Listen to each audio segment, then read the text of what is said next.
요즘 한국 음식, 이야기할 거리가 참 많죠? 요즘 한국 음식에 대한 관심이 정말 뜨거운데요. 저도 덩달아 한식의 매력에 푹 빠져 지내고 있답니다. 단순히 맛있는 음식을 소개하는 것을 넘어 한국 음식만이 가진 깊은 이야기와 문화를 파고드는 프로그램들이 눈길을 끌고 있어요. 마치 한 편의 다큐멘터리처럼 음식에 담긴 정성과 이야기를 풀어내는 방식이 새롭더라고요. 삼겹살, 그냥 고기가 아니랍니다. 특히 많은 한국인이 애정하는 삼겹살에 관한 이야기를 보면 고개가 끄덕여지는데요.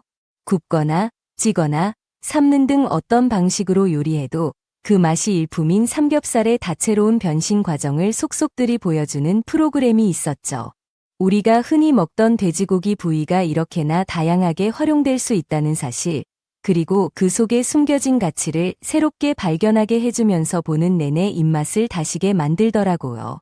이런 방송 덕분에 외국 시청자들도 이전에는 몰랐던 한국의 식재료나 조리법에 눈을 뜨고 한국 음식의 역사적인 깊이에 감탄하는 경우가 많아졌다고 해요. 골목길 숨은 맛집부터 자연 속 밥상까지. 또 다른 프로그램에서는 유명 만화가 선생님이 소박한 동네 식당을 찾아다니며 평범한 밥상 속에 숨겨진 진짜 맛의 가치를 찾아 나서기도 해요. 매번 다른 손님과 함께 전국의 여러 지역을 방문해서 그 지역 토박이들만 아는 숨겨진 맛집이나 특별한 음식을 소개하죠. 음식을 제대로 즐기는 방법부터 맛을 생생하게 표현하는 모습까지 외국인들에게는 마치 친절한 한국 음식 안내서처럼 여겨진다고 하네요. 그런가 하면 자연 속에서 연예인들과 함께 건강한 밥상을 차려내는 프로그램도 인상 깊었어요. 마치 산속 옅단집에서 펼쳐지는 요리쇼처럼 자연에서 얻은 재료로 아름다운 한상을 차려내면서 자연과 한국 음식이 얼마나 잘 어우러지는지를 보여주었죠.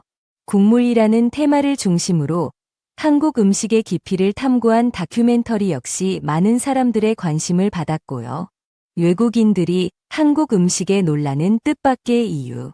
그런데 외국인들이 한국 음식을 보고 놀라는 지점이 우리가 생각하는 것과는 조금 다르다는 점 알고 계셨나요?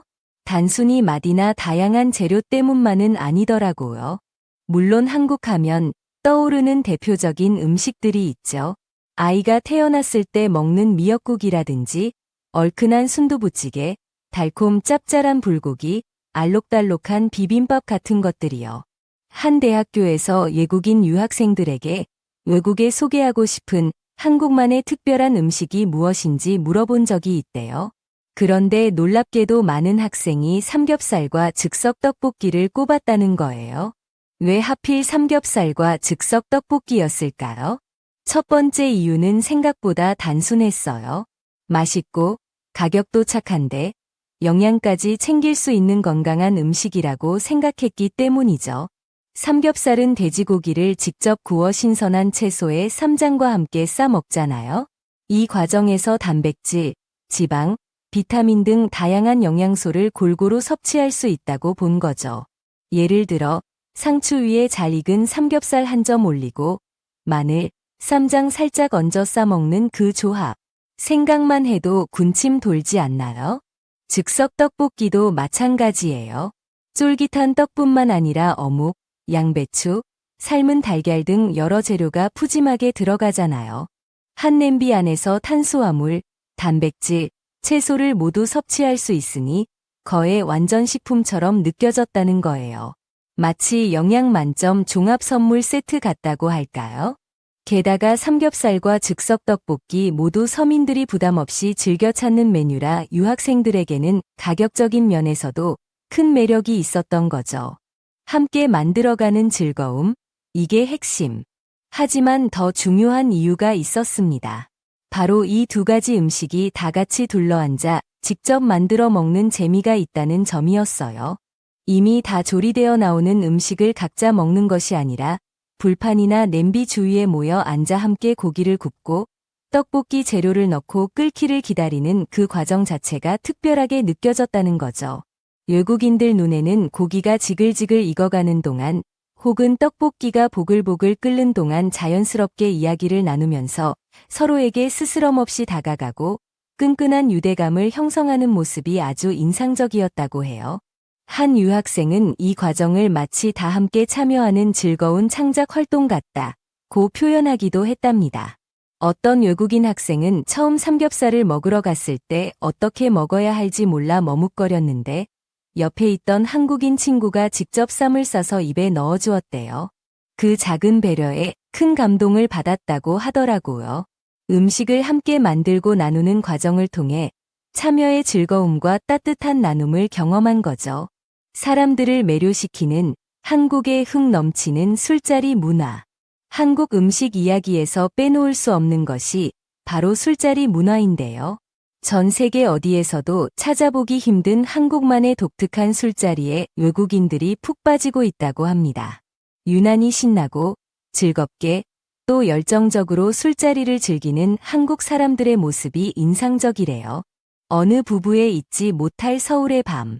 아이들과 함께 세계 여행 중이던 줄리와 팀 부부 이야기를 들어볼까요? 2015년 이들은 한국에 딱 4일만 머물 계획이었어요. 심지어 여행 계획을 짤 때는 서울에 너무 오래 있지 말고 빨리 제주도 같은 다른 곳으로 가라는 조언까지 들었다고 해요.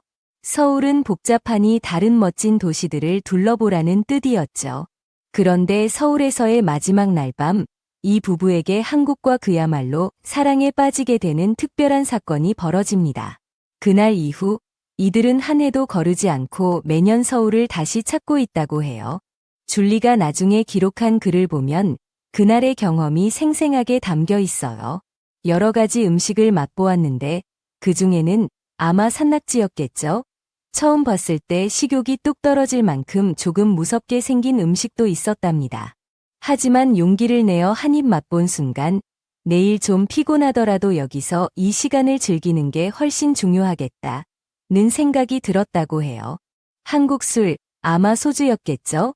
은 생각보다 도수가 꽤 높았지만 기분 좋게 치기가 올라 저녁 식사가 끝날 무렵에는 정말 행복하고 흥겨웠다고 합니다. 팀과 줄리 부부는 너무 신나서 어쩔 줄 몰랐을 정도였다니 얼마나 즐거웠을지 상상이 가시죠? 한국 사람들은 계속해서 작은 초록색 병에 든 음료수, 숙취 해소제를 챙겨주려 했지만 괜찮다고 사양했대요. 그 후로 남은 세계 여행을 하는 내내 서울에서의 그날 밤보다 더 행복했던 경험은 없었다고 해상합니다. 줄리는 한국 술에 대해 마실 때는 부드러운데 놀랄 만큼 금방 치기가 오른다. 내 경험이 바로 그 증거다. 라고 덧붙이기도 했어요. 세계인이 주목하는 한국의 매력. 오늘 이야기 나눈 것처럼 맛있는 음식뿐만 아니라 그 음식을 함께 나누는 방식, 그리고 흥이 넘치는 술자리 문화까지. 이런 것들이 바로 세계인들이 흥미롭게 바라보고 때로는 부러워하는 한국 문화의 한 단면이 아닐까 싶습니다. 우리에게는 너무나 익숙한 모습들이 누군가에게는 아주 특별하고 새로운 경험이 될 수 있다는 사실을 다시 한번 생각해 보게 되네요.